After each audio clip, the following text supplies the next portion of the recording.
Welcome to technical ब्राह्मण जी और मैं आपका भाई आशीष शर्मा। क्या हाल है मेरे भाई लोग, सब लोग बढ़िया हो? थैंक यू सो मच प्यार सपोर्ट के लिए। ठीक है, पिछली बार मैंने एक वीडियो बनाया था गलवान घाटी, मेनली वीडियो था लावा ब्लेज पे। ठीक है, लेकिन उसके बाद हमने एक छोटा टॉपिक मैंने उसको कवर किया था गलवान घाटी के ऊपर। तो सबको पता होगा गलवान घाटी में क्या हुआ था, तो नहीं है पता प्लीज़ देखो, शेयर करो। उस लेवल की रीच नहीं आई है तो आप लोग उठाओ, शेयर करो, लाइक करो। ठीक है, तो ये चीज़ फिर मुझे कुछ याद आ गया गलवान घाटी से। गलवान घाटी से कुछ याद आया तो देखो, बॉर्डर पे जो हुआ ना वो ठीक नहीं हुआ। आपने फिर आवाज दी माइक्रोमैक्स को, और हमारे प्रधानमंत्री जी ने भी आत्मनिर्भर भारत का ऐलान कर दिया। बहुत सोचा कि क्या करूं, क्यों करूं, किसके लिए करूं। मुझे लगता है जिंदगी ने एक बार फिर वही लाकर खड़ा कर दिया जहां से सब शुरू किया था। पर इस बार जो कुछ भी करूंगा वो सिर्फ इंडिया के लिए। माइक्रोमैक्स वापस आ रहा है लेकर इन इंडिया के लिए। हाँ ये जो था ना, रिमेंबर माइक्रोमैक्स की कहाँ से उत्पत्ति हुई थी माइक्रोमैक्स की, तो उसके ऊपर आज मैंने सोचा ज़रूरी है थोड़ी बात माइक्रोमैक्स के ऊपर करना और कुछ चीज़ों पे करना कि माइक्रोमैक्स ने क्या सही किया, क्या गलत किया और कहाँ गलती करता गया। तो ये चीज़। और हाँ, आलोक डोंट फॉरगेट, मैं भूलता नहीं हूँ। मैंने बोला था ना नेक्स्ट वीडियो में तुझे रिप्लाई जरूर दूंगा मेरी जान। तो वीडियो के लास्ट में तुझे इसी जो कमेंट किया था ना उसका रिप्लाई रेडी है मेरे पास। मैं दे तो वैसे ही सकता था, बट अरे इतनी जल्दी कैसे भूल गया मेरी जान। सबसे ज़्यादा रिप्लाई मैंने अपने लाइफ में जितने वीडियोस में तुम्हें ही दिया है, तो लास्ट में उस पर रिप्लाई भी होगा। तो वीडियो इज़ वेरी इंटरेस्टिंग, तो जरूर देखना। लाइक, सबसे पहले लाइक, सब्सक्राइब, शेयर करो। ठीक है, हमें फिर से ऊपर चढ़ना है। धीरे धीरे हमारे फॉलोअर्स फिर से आ रहे हैं, तो लव यू और ऐसे ही प्यार और बनाए रखें। तो चलिए शुरू करते हैं, लेके प्रभु का नाम, जय श्री राम।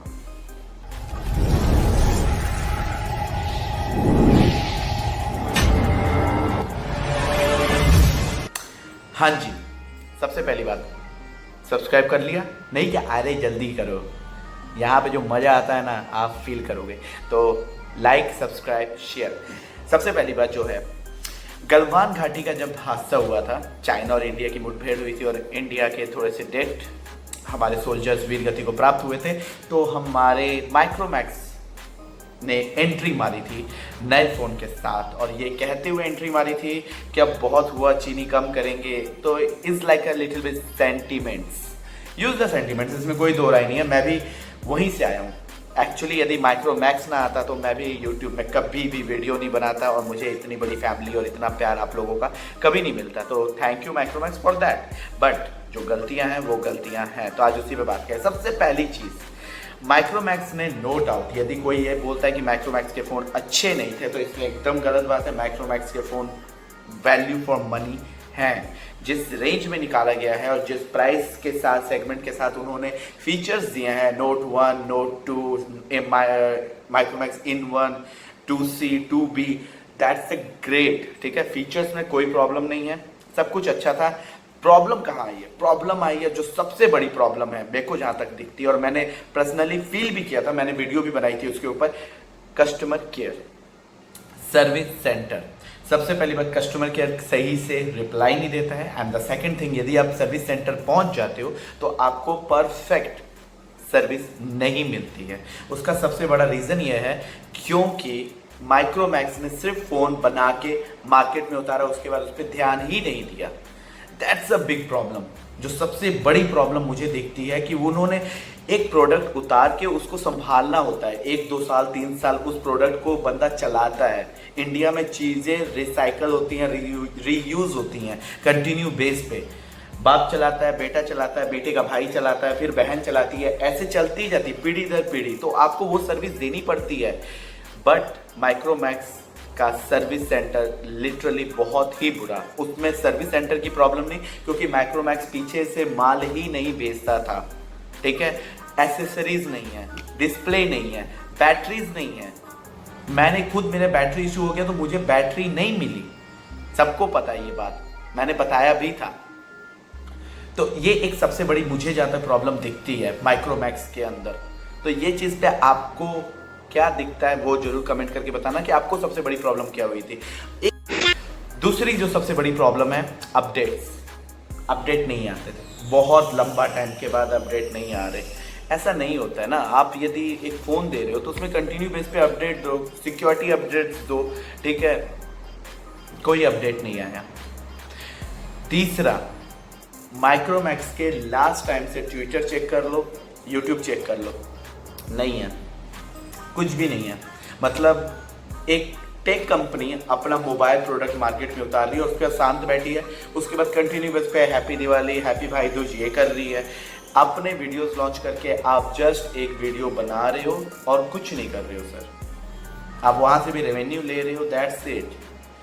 तो वो बहुत बड़ा प्रॉब्लम हो गया। अब आप 6 महीने 1 साल के बाद एक फ़ोन उतारोगे, कैसे सपोर्ट करें आपको, कैसे सपोर्ट करें।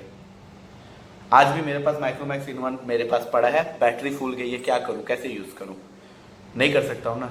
सर्विस सेंटर में गया, नहीं हुआ, तो मेरा नुकसान हुआ ना कि 10,000 का मेरा फ़ोन 1 साल चला, उसके बाद वो नहीं चल पाया। ये सबसे बड़ी प्रॉब्लम है। तो यदि माइक्रोमैक्स अभी भी जिंदा है और सोचता है कि मैं फील्ड में फिर से उतरूँ, जो अभी टाइम है, तो उसको एक प्रोडक्ट दे के सर्विस सेंटर्स पे सबसे ज़्यादा मेहनत करनी पड़ेगी। अब ये बातें होगी जो माइक्रोमैक्स ने गलत की। अब बात में आते हैं जो माइक्रोमैक्स ने सही किया। माइक्रोमैक्स ने जब एंट्री मारी, ठीक है, आपको सबको पता होगा कि जितने भी इंडियन प्रोडक्ट है सब सो रहे थे। माइक्रोमैक्स के एंट्री मारने के बाद जो सबसे पहले जागा वो लावा था, और लावा ने कमाल का काम कर रहा है, वो कमाल का काम कर रहा है।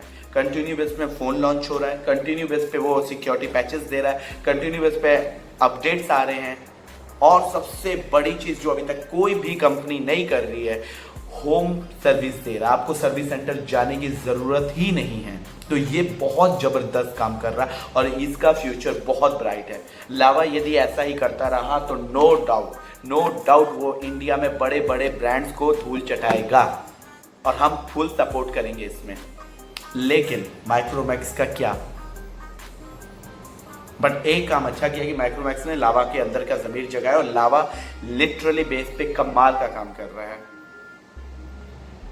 तो मुझे जहाँ तक लगता है कि माइक्रोमैक्स, प्लीज़ यदि आप ये वीडियो पहुँचे आप तक, किसी HR कहीं भी पहुँचे, तो प्लीज़ हमारी रिक्वेस्ट है कि आपके प्रोडक्ट्स बहुत अच्छे हैं बट सर्विस पे ध्यान दें, अपडेट्स दें प्लीज़। ये मेरा मेन मोटो यही था, बस बोलना। बाकी आपको क्या लगता है आप ज़रूर बताएं, ठीक है। वीडियो अच्छी लगी हो लाइक करें, सब्सक्राइब करें, कमेंट करें, ठीक है। और आई एम सॉरी इसलिए यदि किसी को लगता है कि मैंने एज अ देशभक्ति में और सेंटिमेंट्स का यूज़ करके मेरे कारण किसी बंदे ने फ़ोन ख़रीदा हो, तो आई एम रियली सॉरी और उसका पैसा बर्बाद हुआ हो। लेकिन एक चीज़ याद रखना कि मैंने खुद फ़ोन ख़रीदा था, मैंने खुद चलाया था, उसके बाद मैंने आपको बोला था इन फ्यूचर जाके साल भर के बाद ख़राब हो गया तो उस पर मुझे नहीं पता था ना। लेकिन जब मैंने लिया उसके बाद रिकमेंड किया था फ़ोन, सबसे पहली बात तो ये। और मेरा वो पर्सनल फ़ोन था और मैंने उस पर सारी वीडियोस और सब कुछ वहीं से ही अपलोड किया और आप लोग मिले थे। तो sorry for that and love you all, ठीक है। तो आलोक अभी ख़त्म नहीं हुआ, आलोक वेट कर। आलोक ने ये कमेंट किया था कि इन्फिनिक्स नोट 12 10,000 के नीचे बहुत, ये जो मैंने बोला था कि AMOLED display, inbuilt fingerprint scanner, ये सब दे रहा है। तो उसने मुझे कमेंट करके बोला कि भाई रिसर्च सही से करके आया करो, ठीक है, ज्ञान पे लो। तो भाई मैं तुझे बता देता हूँ कि रिसर्च में हमेशा सही से करके आता हूँ, उसके बाद ही बोलता हूँ, तो इसलिए ज्ञान में अच्छे से पेलता हूँ। दूसरी बात, तूने जिसकी बात की है, ठीक है, जिस फ़ोन की बात की है, उसका ये बता उसके अंदर कितने ब्लोटवेयर हैं, ये बता कि उसके थर्ड पार्टी ऐप्स कितने हैं, ये बता दे बस। और जिस फ़ोन की मैंने बात की है लावा की, उसमें क्लीन एंड्रॉयड है, स्टॉक नहीं है लेकिन क्लीन तो है।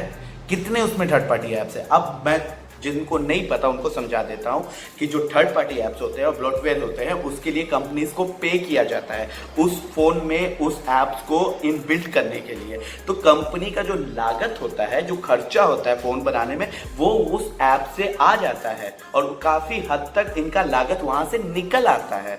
तो जितना ज़्यादा ब्लोटवेयर, जितना ज़्यादा थर्ड पार्टी ऐप्स, उतना ज़्यादा इनकम। तो जब आपको इतना इनकम मिल रहा तो 10,000 क्या, बंदा और बढ़ाते जाओ 7,000 के नीचे भी दे दोगे fingerprint scanner, AMOLED display. But उससे क्या होता है, जो यूजर होता है उसको यूज करने में प्रॉब्लम होता है, लैगिंग आती है, हैंग होता है फोन, और आपकी सिक्योरिटीज भी खतरे में पड़ती है। I think Alok you know that, आपको बहुत अच्छे से पता है, राइट? जिसको नहीं पता उनको बता रहा हूं। तो लावा ने जो दिया है वो क्लीन एंड्रॉइड के साथ दिया, उसके पास कोई इनकम का सोर्स नहीं है एक्स्ट्रा कि आप यहां से पैसे ले लो हम इधर डाल देते हैं, ऐसा सीन नहीं है ना।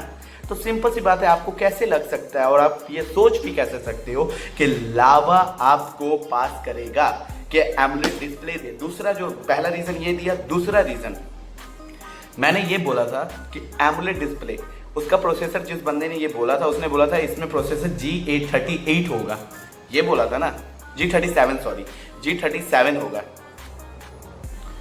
G37 बोला था। अब ये बताओ कि G37 के साथ एमोलेड डिस्प्ले और फिंगरप्रिंट स्कैनर कैसे आ सकता है? क्या बात है सर, क्या बात है सर, क्या बात, ये बात है। दूसरा, नोट 2 में क्या है, नोट 12 में, इन्फिनिक्स नोट 12 में एमोलेड डिस्प्ले विथ G88, ठीक है? तो प्रोसेसर के साथ भी आपको वो चीज मैच करना पड़ेगा ना। अब 35 के साथ एमोलेड डिस्प्ले और फिंगरप्रिंट स्कैनर मांगो, वो भी इनबिल्ट, यूज इट। कौन है ये लोग, कहां से आते हैं? यूज इट ब्रो, ठीक है? नेक्स्ट टाइम कमेंट करने से पहले ये याद रखना, आशीष लॉजिक के साथ हमेशा जवाब देता है और तुझे बहुत बढ़ दिया मेरी जान। तो no problem, I like you because you are the one who criticize करता है, तो मुझे बहुत अच्छा लगता है और मुझे तुझे जवाब देने में बहुत अच्छा लगता है। तो लव यू ऑल, ठीक है? तो वीडियो पसंद आई हो तो लाइक करें, सब्सक्राइब करें, शेयर करें, और लव यू। ऐसे ही अपने दोस्तों, भाइयों, बहनों, जिससे भी है सबसे सब्सक्राइब करवा दे। हमें बहुत जल्दी बीट करना बहुतों को, समझे ना? तो बस, जय हिंद। आज की वीडियो इतनी। जय हिंद, जय श्री राम।